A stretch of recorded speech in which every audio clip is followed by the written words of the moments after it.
Hey y'all, I'm Kate Bihm. I'm a family lawyer practicing in Montgomery County, Texas. Remember, I'm a lawyer, not your lawyer. This is for public information purposes only. Today, one of the things I wanted to talk about is what are the top 5 things that people come into my office and are terrified about. And hey, this is your life, it's your kids. It's perfectly normal to be afraid of what the outcome is going to be, especially when it feels like everything is going to pieces. But I want to talk about my top 5 because these are things that I hear over and over again, concerns that people have that when they come into my office, I usually have a pretty easy answer to help them feel better. Hopefully, by consuming this content, you'll feel a little bit better about your circumstances, or at least come up with some good questions to ask your own lawyer when you go for a consultation.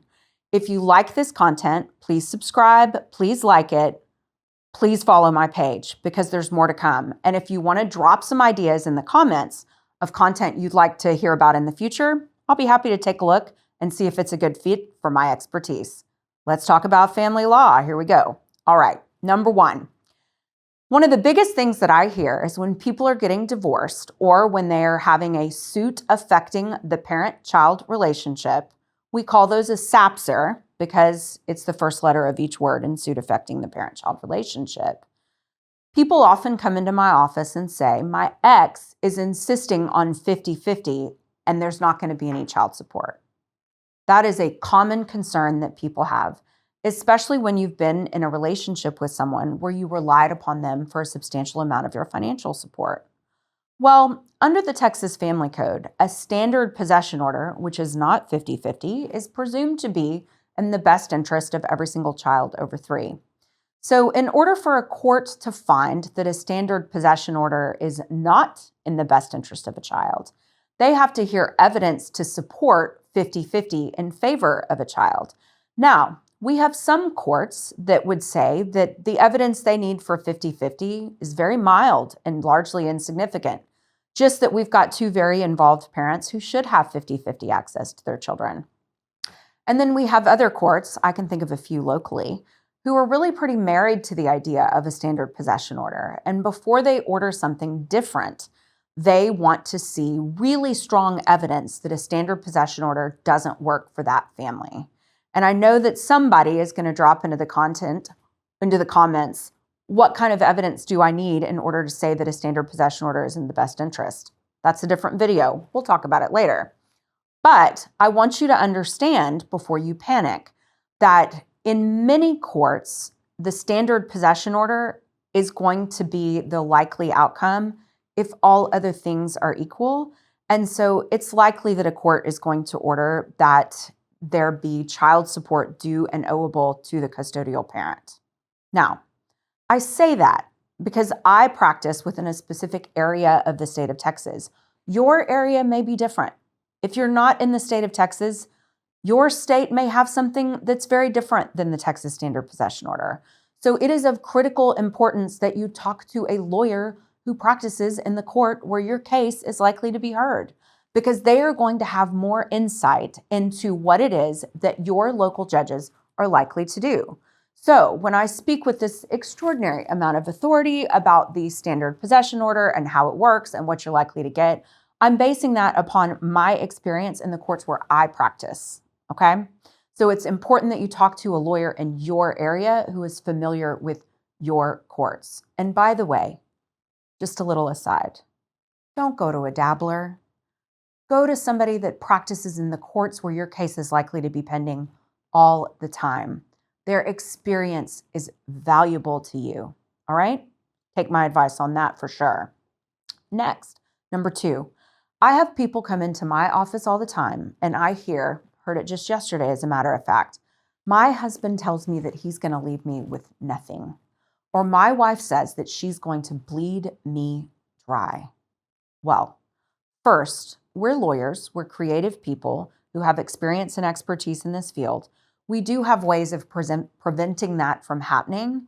And one of the best things you can do while your divorce is pending is to get what we call temporary orders in place that set out who gets to spend which money, who uses which bank accounts, whether you can accumulate debt for certain purposes and the like. So for instance, in my county where my office sits right across the street from the main courthouse, I might add, terribly convenient. But where my office sits, we have what's called a standing order. And what that standing order does is it sets out the ground rules for what you're allowed to spend money on, what you're allowed to go into debt for while you have a divorce that's pending. So that's very useful.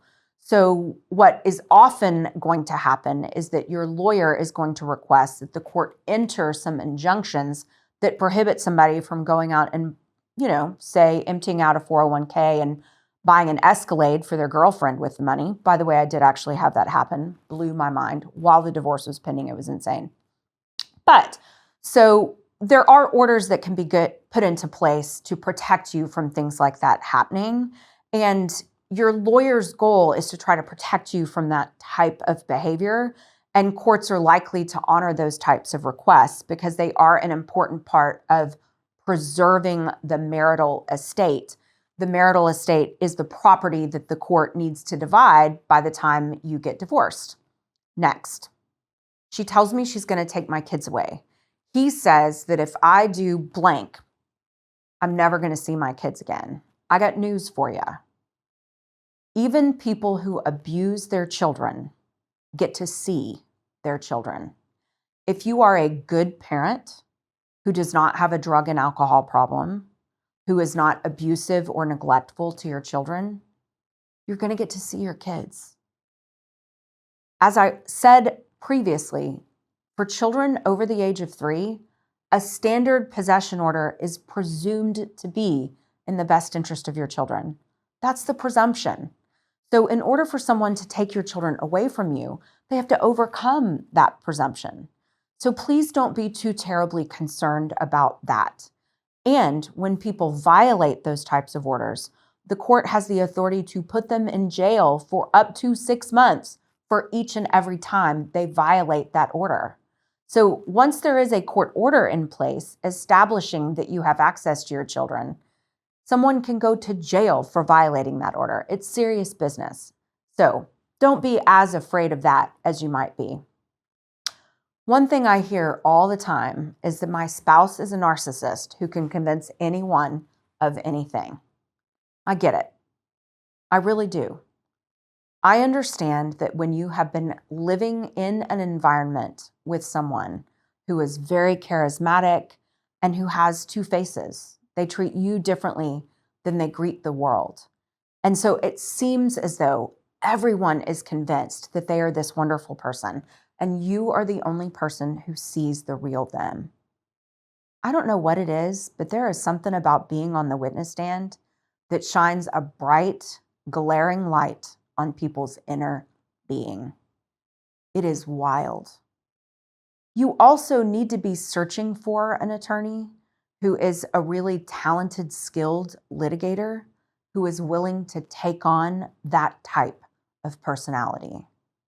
Because it may be that what you need in your lawyer is not just someone who understands the rules of civil procedure and understands the rules of evidence and the like. It may be that what you need in a lawyer is somebody who you can trust to fight that battle for you because you have run out of energy to fight your spouse yourself. And we can do that for you.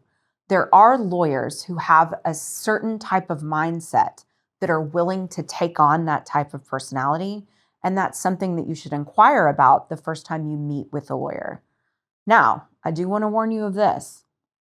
If you walk into an initial consultation with me and the first thing out of your mouth is my spouse is a narcissist, your retainer is probably going to double.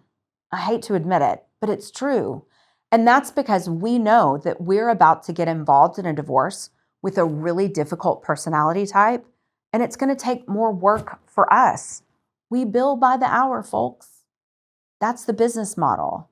And so if we know that your case is going to take significantly more work, we're likely to quote you a higher retainer. That goes for a lot of different things, not just narcissist, all right? So be mindful before you go in for your initial consultation, throwing around that term.